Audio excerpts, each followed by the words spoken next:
Eh bien bonjour à tous, aujourd'hui on se retrouve pour une nouvelle série sur la chaîne YouTube directement. Oui, du coup la première série de la chaîne et cette série est basée sur quelque chose que j'apprécie particulièrement. Comme vous le savez, je suis très actif sur le réseau social Discord et du coup aujourd'hui je vais vous apprendre à, comme moi j'ai appris, créer, développer vous-même vos propres bots Discord. Donc un bot Discord, qu'est-ce que ça permet de faire? Alors un bot Discord, ça permet tout simplement, alors comme ici par exemple, ça permet d'utiliser des commandes, de faire ce genre de choses. Comme vous voyez là c'est UskiBot, c'est-à-dire c'est le bot principal de mon serveur principal, donc c'est le bot que j'ai moi-même développé. Il utilise du coup les commandes à slash, donc du coup on en parlera dans un futur épisode de cette nouvelle série. Et aujourd'hui, du coup, dans ce premier épisode, je vais vous apprendre du coup, je vais vous donner les prérequis, les préparations et tout ce qui est nécessaire à notre premier lancement du bot. Donc c'est-à-dire que pour que le bot soit disponible et mis en ligne sur notre serveur. Donc déjà, première étape du prérequis, du coup, alors, c'est un conseil, je vous recommande d'utiliser Visual Studio Code. Donc, alors, le lien est en description, donc code.visualstudio.com. Donc, celui-ci est un éditeur de texte et un éditeur de fichiers, un outil pour développer, très utilisé et surtout très simple de compréhension. Donc, celui-ci a des extensions, un gestionnaire de fichiers, tout plein d'outils utiles au développement. Il est gratuit surtout. Et donc il est disponible pour Windows, Mac et Linux. Donc du coup, peu importe votre version, vous pouvez l'utiliser. Il est installable juste ici sur le site principal. Donc je vous recommande vraiment ça. Donc vraiment je vous recommande cela. Ah, sinon d'autres éditeurs de texte peuvent suffire comme le bloc-notes par exemple. Bon, moins pratique je vous l'affirme. Mais il existe le bloc-notes, il existe aussi Notepad++, il en existe encore plein d'autres. Mais celui que je vous recommande et celui que je vais utiliser dans cette série, ça va surtout être le Visual Studio Code. Ensuite, donc deuxième et dernier prérequis, oui, il n'y en a pas beaucoup effectivement, c'est Node.js. Donc Node.js, je vous conseille, alors le lien est en description comme d'habitude. Bon là il est en EN, vous il sera probablement en FR pour que ce soit un peu plus facile pour vous de comprendre. Alors attention, là, alors je sais plus trop. Il me semble que, alors déjà il y a pour Windows, ça c'est sûr. Je ne sais plus s'il est disponible pour Mac ou Linux, mais en tout cas, alors, je vous recommande d'utiliser Windows pour développer votre Discord, voilà, parce que c'est ce que j'utilise. Après, je ne sais pas du tout si sur Mac, enfin sur Mac OS et Linux, ça marche. Donc, je vous recommande Windows, parce que c'est ce que j'utilise après tout. Ça se voit d'ailleurs. Donc, du coup, vous téléchargez la recommandée par la plupart des utilisateurs. La version, bah, là pour le coup, c'est marqué 18.12.1, et vous, sinon vous prenez la dernière, ça sera pas peut-être pas forcément celle-là, mais vous prenez celle-là, vous l'installez tout ça. Une fois ceci fait, on va pouvoir maintenant. Alors, d'ailleurs, oui, petite parenthèse. Une fois que vous avez téléchargé ces deux trucs, Visual Studio Code, alors je dirais possiblement dans la série VSC pour Visual Studio Code. VSC, ok, donc voilà. Si je dis VSC, vous savez que je parle de ça, voilà, je vous préviens. Node.js, une fois que vous avez téléchargé ces deux, je vous recommande, surtout pour Node.js, de relancer votre ordinateur. Redémarrez-le. Ça coûte rien, ça coûte 5 minutes. Grand max, 10 minutes. Ça dépend de votre ordinateur. Je vous recommande de le redémarrer. Parce que sinon, ça peut créer des petits problèmes et tout. Puis, c'est pour être sûr que tout soit fonctionnel. Une fois ceci fait, je vous invite, alors toujours le lien dans la description, à vous rendre sur le Discord Developer Portal. Alors, comme vous voyez, moi, alors, c'est ici que vous allez créer votre bot. Alors vous n'aurez rien ici, parce que moi j'ai fait beaucoup de bots pour beaucoup de projets, donc notamment UskiBot, comme vous l'avez vu du coup sur Discord, sur le serveur GameX, le bot principal du serveur. Et du coup également l'ancien bot, le Nova Soto, XJS, tout ça. Tout ça, c'est les bots que j'ai moi-même créés. Alors, aujourd'hui, on va créer un nouveau. Donc du coup, new application. Vous allez faire new application, name. Donc vous l'appelez comme vous voulez. Moi je vais faire tuto YouTube. Donc ça va être le nom du bot. Team, alors je vous recommande personnel, voilà. Voilà, vous cliquez sur create. Ensuite vous allez faire create. Une fois dessus, vous pouvez lui mettre un logo. Donc pour le moment, J'en ai pas, on le remettra sûrement dans le futur, voilà. Vous pouvez lui mettre une description. Alors la description, un petit truc important, description c'est le à propos de moi. Quand vous allez sur le profil de quelqu'un, bon là oui, je suis en train d'enregistrer sur l'OBS, mais du coup le à propos de moi, c'est juste en dessous là, c'est pas ça, ça c'est le statut d'activité, c'est le statut, ça sera à propos de moi. Donc du coup ça sera ça directement. Ensuite, l'application ID, c'est l'identifiant. Par exemple, ça, quand vous allez faire tac, tac, tac, tac, là, ça va modifier, ça correspond à l'identifiant du bot. Quand vous allez faire clic droit dessus, copier l'identifiant, ça vous donnera le même.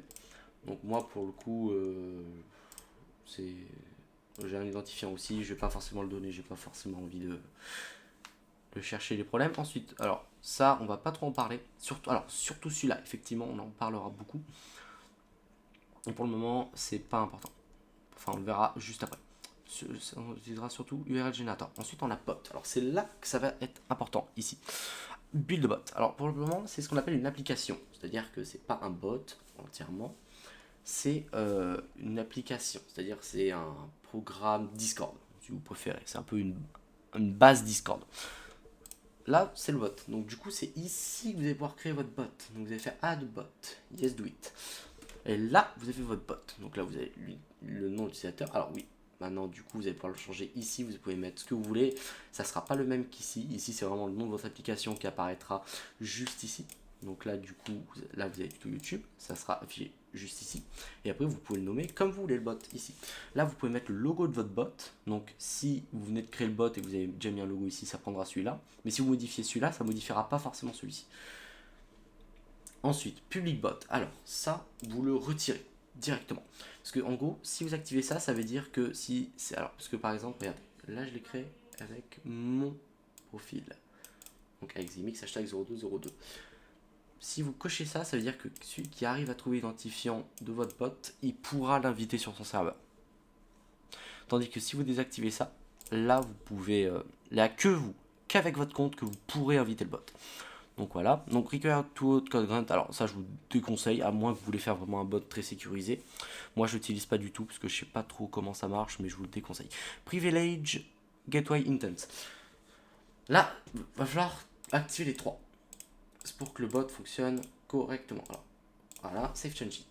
Donc là ça va permettre de récupérer les statuts de présence, gérer les membres des serveurs et inspecter le contenu des messages et même les messages en soi. Donc ça c'est très important. Donc ensuite ça on n'y touche pas. Une fois que c'est fait, vous allez aller sur Out URL Generator. Là ça va être important. Vous allez devoir activer bot et attention application commande. Voilà, en gros ça va nous permettre de faire les commandes slash. On n'y verra pas dans cet épisode aujourd'hui, mais ça vous permettra de faire les commandes slash plus tard. Ensuite, alors moi je vais mettre administrateur, mais sinon vous pouvez configurer vous-même les permissions. Je vous recommande de mettre administrateur pour vous, pour qu'il le bot et toutes les permes sur votre Discord.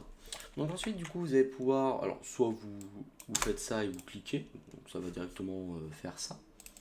Soit vous allez hop dans votre navigateur et vous entrez le truc. Par contre, important, si vous faites dans votre navigateur, il faut que si vous allez sur discord.com/app, vous soyez connecté à votre compte. Vous n'êtes pas connecté à votre compte sur le navigateur, ça ne marchera pas. Donc moi pour le coup, moi je suis connecté, c'est vrai, mais je vais le faire directement depuis là. Donc vous allez sélectionner un serveur. Donc moi pour le coup, alors moi j'ai beaucoup de serveurs. Moi ça va être YouTube Dev Server, donc continue administrateur, autorisé, et je suis un humain. Donc, CAPTCHA forcément, voilà, donc voilà, tournesol. Tac tac tac, je suis pas un humain, du coup je vous le garantis, sinon je vous ferai pas ce tuto, enfin je pense. J'aimerais pas une mauvaise surprise, donc voilà, je l'ai passé. Donc voilà, vous avez tuto YouTube, vous avez votre bot, mais là comme vous voyez, il est hors ligne. Donc du coup, pour le mettre en ligne, là va être le truc le plus intéressant. Channel pas utile, voilà, général, tuto YouTube, voilà. Donc pour faire le bot fonctionnel, on va tout simplement aller se rendre sur notre bureau ou même où vous voulez, et on va créer un dossier. Alors là apparemment je suis en train de créer un dossier, je sais pas où il est. Ok, il est là, pardon, autant pour moi. Hop, on va le nommer bot, vous le nommez comme vous voulez. Voilà, donc vous allez dedans et là vous faire clic droit. Alors là, vous avez ouvrir avec code. Vous allez le faire. Attention, si vous n'avez pas écrit ouvrir avec code, dans l'explorateur Windows. Sachez que ça, c'est une option que vous pouvez choisir ou pas lors de l'installation. Si vous ne l'avez pas choisi, alors, soit vous réinstallez Visual Studio Code, soit, alors je sais pas si c'est disponible dans les paramètres, c'est activable, mais il me semble que non. Vous pouvez vérifier par vous-même, mais je vous conseille de désinstaller et réinstaller. Vous allez ouvrir avec code. Si vous ne l'avez pas, vous allez directement alors, faire VSC ou Visual Studio Code, vous tapez. C'est pour ça que j'ai dit VSC, du coup, vous voyez, important. Vous allez faire fichier, ouvrir le dossier, et là vous allez chercher votre dossier. Voilà, tout simplement. Et là, ça vous l'ouvrira sur le côté.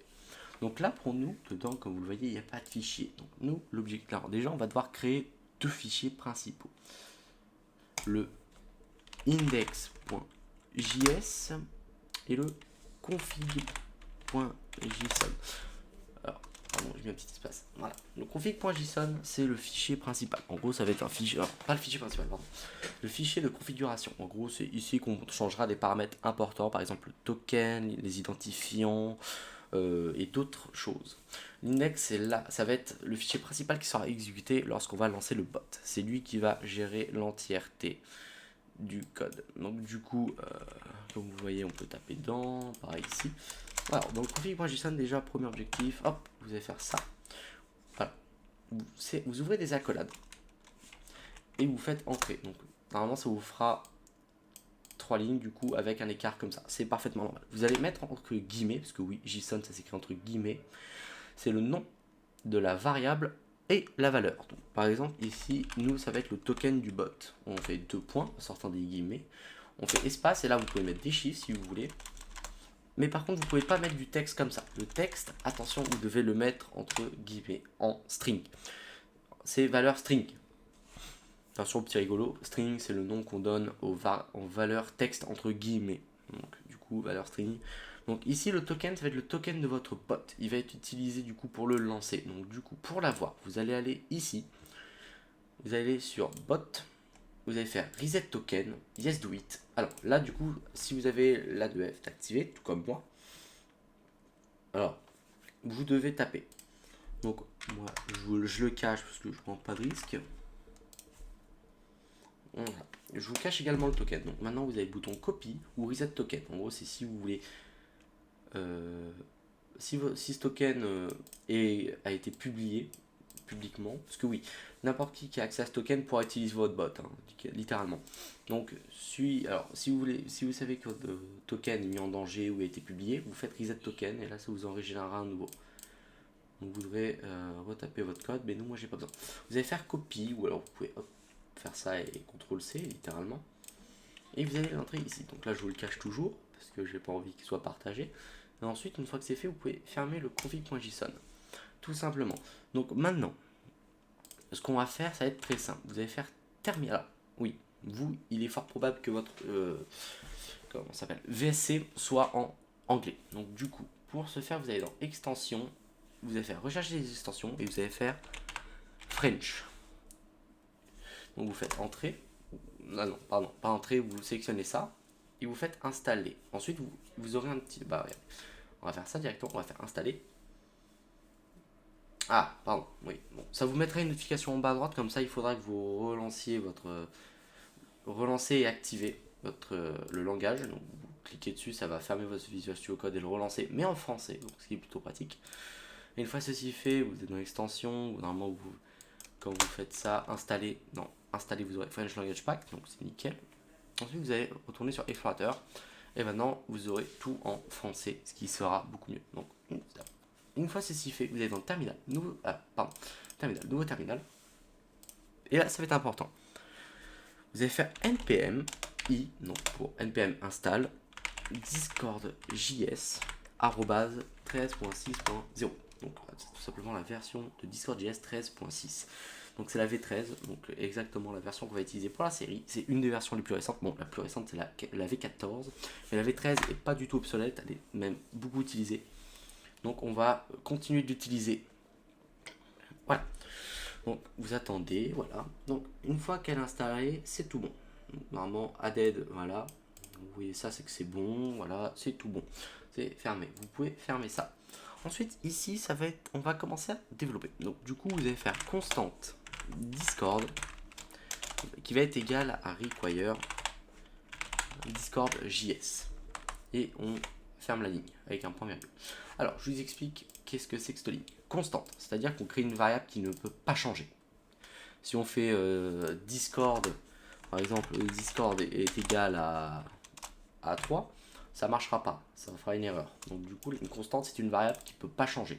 Donc là, en fait, elle est définie, le égal définit cette variable, juste ici. Ça, c'est le nom de la variable, vous pouvez la nommer comme vous voulez, vous l'appeler coucou, vous pouvez, hein, mais nous, on utilise Discord parce que ça, tout simplement, require, ça appelle.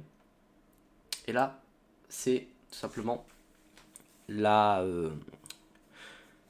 comment ça s'appelle? On va appeler ça le module. C'est le module Discord.js. Ça s'appelle le... Ah oui, c'est ça d'ailleurs, le module. Ça s'appelle le module Discord.js. Donc du coup, Discord est la variable Discord est définie sur le module Discord.js. C'est-à-dire que c'est ce qu'on va utiliser pour tout développer. Par exemple, au mieux de... Par exemple, pour faire un message, enfin, pour créer un client, on va faire discord.new. Bah, enfin... je vous dis des bêtises. Ouais, je vous dis des bêtises, mais en gros, voilà, ça sera pour utiliser la librairie Discord.js. Voilà, donc c'est tout ce que vous avez à retenir, c'est Discord, c'est ce qu'on utilisera pour dev. Donc du coup, ensuite, il faut voir créer une constante, qui ne change pas, je vous le rappelle. Config, donc là, vous vous doutez sûrement que ça va faire référence au config.json. Alors oui, petite parenthèse aussi, ça crée les packages JSON et package log JSON. Donc c'est des... Donc c'est les fichiers principaux qui utilisent les bots. C'est les fichiers qui indiquent les modules utilisés. Donc on va utiliser le config. Et alors là, on va require aussi. Mais attention, là c'est pas un module qu'on va require, c'est un fichier. Donc on va faire ./. Et là on va faire config JSON. Si votre fichier est par exemple dans un dossier, par exemple le config JSON est dans un dossier, c'est-à-dire que vous allez devoir faire / coucou / config JSON. Tout simplement. Donc là, pour le coup, c'est pas notre cas. Donc du coup, on va ressortir, on va supprimer ce dossier. Et voilà. Donc du coup, on a fait ça. Ensuite, là, ce qu'on doit faire, ça va être très important. On va créer notre client, c'est-à-dire le bot. Donc on va faire constant client, qui ne change pas, tout simplement, est égal à new, donc nouveau, Discord, voilà, point client. Vous comprenez, Discord est défini sur la librairie, et donc du coup, on l'utilise client de la librairie Discord.js. Donc du coup, vous allez pouvoir ouvrir les parenthèses et ouvrir les accolades. Les accolades, c'est-à-dire que c'est des paramètres. Donc du coup, on va entrer les paramètres de notre client. Donc, partial, on va les définir. Donc partial, pour le moment, on va mettre channel. Voilà. Ensuite, plus tard, s'il faut, on modifie. Ensuite, on va faire virgule, c'est-à-dire pour modifier un autre paramètre, et on va faire intense. Donc intense, alors attention, le chiffre que vous allez devoir mettre, c'est celui-ci. 9, 8, 3, 0, 3. 98 303. Alors, je saurais plus vous expliquer pourquoi. Mais entrez celui-là, en gros, c'est un peu tous les paramètres, en gros, c'est toutes les fonctionnalités que le bot peut avoir. Maintenant, alors, là, vous allez comprendre quelque chose. Quand on a des erreurs dans le code, lors du fonctionnement du bot, on a tout simplement, ça fait crash le bot. En gros, ça coupe le programme et le bot devient hors ligne, il est plus utilisable. Il faut relancer. Pour éviter ce genre de problème, pour que le bot reste allumé alors qu'il y a un problème, on va faire un process. Alors, excusez-moi, je ne peux plus trop écrire. .on entre guillemets exit. Donc en gros, c'est quand le processus s'arrête. Code. Hop, on exécute du coup là ceci, console.log. Donc en gros, alors je vous montrerai à quoi sert le console.log juste après. Le processus c'est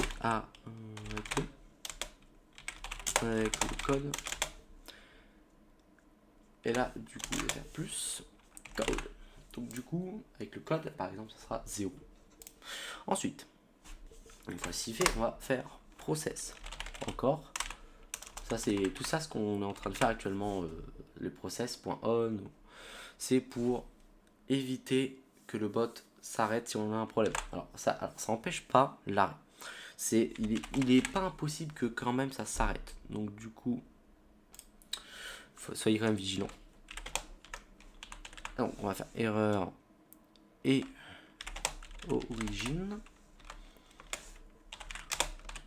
Donc ici, on va du coup écrire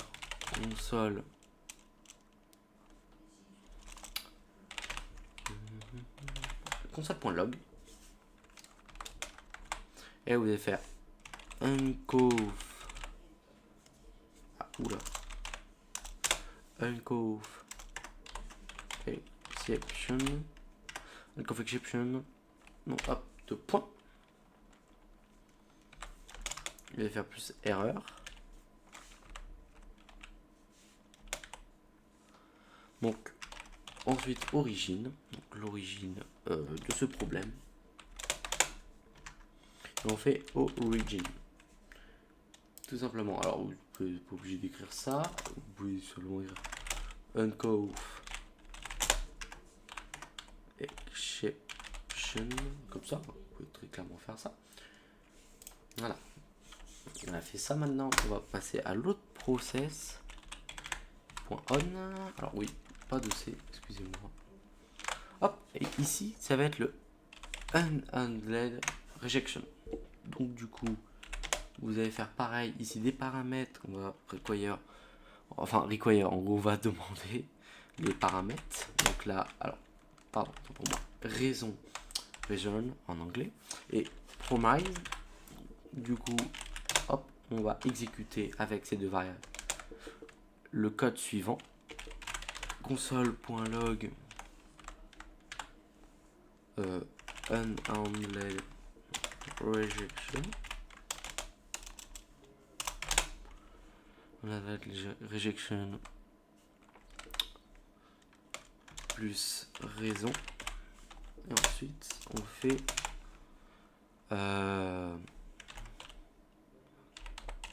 premier ou promise. Et tout simplement. Ensuite, on va devoir faire un dernier process.on. Et oui, c'est long, mais c'est normal. Donc ici, ça va être le warning. Donc hop, on prend point args. Pardon, on fait ça, on fait console.log .args. Comme ça. Et on l'a fini. Maintenant, on va faire ce qu'on attend tous, c'est la ligne de code qui va lancer notre bot. Client.login. Et là, on va appeler config, tout simplement la variable, c'est-à-dire qu'on va demander le fichier. Donc, config, et là, vous allez voir, hop, point token, effectivement. Regardez, property token, c'est ce qu'on avait écrit, ton config, JSON, et ensuite, va string, c'est-à-dire que ça nous envoie le texte, c'est-à-dire le token de notre bot. Hop là, comme ceci, token. Et voici fait, on fait CTRL S. Et là, ce qu'on va devoir faire, ça va être très intéressant. On va devoir faire F5. Et là, vous allez sélectionner Node.js. Alors, vous pouvez faire ça. Voilà, donc on va aller là. Et là, regardez. Oh, le bot est en ligne. Incroyable, effectivement. Vous avez réussi à lancer votre bot. Alors, le console.log, je vais vous expliquer ce que c'est. Regardez, c'est très simple. Le console.log, si par exemple je fais ça, du coup, en fait, tout simplement, le console.log, ça va marquer dans votre code. Ça va exécuter tout ça et ensuite, ça va marquer ça. En fait, le code, ça se lit de en haut gauche jusqu'à en bas droite, tout simplement. Comme dans la vraie vie, tout simplement. C'est le même fonctionnement. Console.log, ça va tout simplement marquer dans votre console ça. C'est-à-dire que s'il y a un avertissement, ça va écrire l'avertissement dans votre console, tout simplement. Alors, vous n'êtes pas obligé de faire F5 tout ça. Vous pouvez directement faire ça. Alors, on va fermer comme ça. Alors, vous avez les panels comme ça. Donc, vous faites le carré rouge pour fermer. Je vais vous montrer d'ailleurs un peu tout ça. Donc là, vous pouvez faire pause. Vous pouvez mettre en pause le processus. Donc ensuite, ces boutons, j'utilise jamais. Là, c'est pour redémarrer le processus, le code. Ensuite, là, c'est pour l'arrêter directement. Alors, si vous voulez pas forcément faire F5 tout ça, vous pouvez faire terminal, nouveau terminal. Bon, vous faites tout simplement terminal juste ici. Et vous faites node index.js. Normalement, ça marche. Ah non, pardon, c'est pas ça, pardon, j'ai fait une bêtise. un nouveau terminal, vous faites node.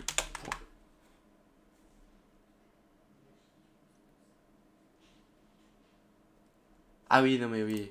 En fait, j'arrive pas à savoir si ça marche parce que tout simplement oui. C'est pour ça. Parce qu'en fait, j'attendais vraiment le truc, donc du coup, peut-être normal. Donc vous faites notre point, pardon. Voilà, ça fait coucou. Ensuite vous faites. Alors, vous pouvez, me semble-t-il. Ok. Donc là, vous pouvez faire également node index. Alors le fichier tout simplement .js, me semble-t-il. Ouais, voilà, ça marche bien. Voilà. Donc du coup, tuer le terminal. Voilà, donc ça tue, ça arrête le programme. Ce que je vous recommande de faire, c'est le F5. Vraiment, hop, Node.js. Comme ça, vous pouvez directement tout gérer votre truc depuis ce petit panel super sympathique. Vous pouvez redémarrer. C'est-à-dire que si, alors, console de débogage, ça sera dans console de débogage du coup, hein. Si je fais ça, hop, ça relance tout. Hop, ça refait beaucoup. Hop, je l'arrête. Simplement, donc, comme ceci, j'ai fermé l'éditeur. Donc regardez, du coup, ça nous donne ça dans notre explorateur. Et du coup, c'était le premier épisode sur comment créer notre bot Discord en Discord.js V13.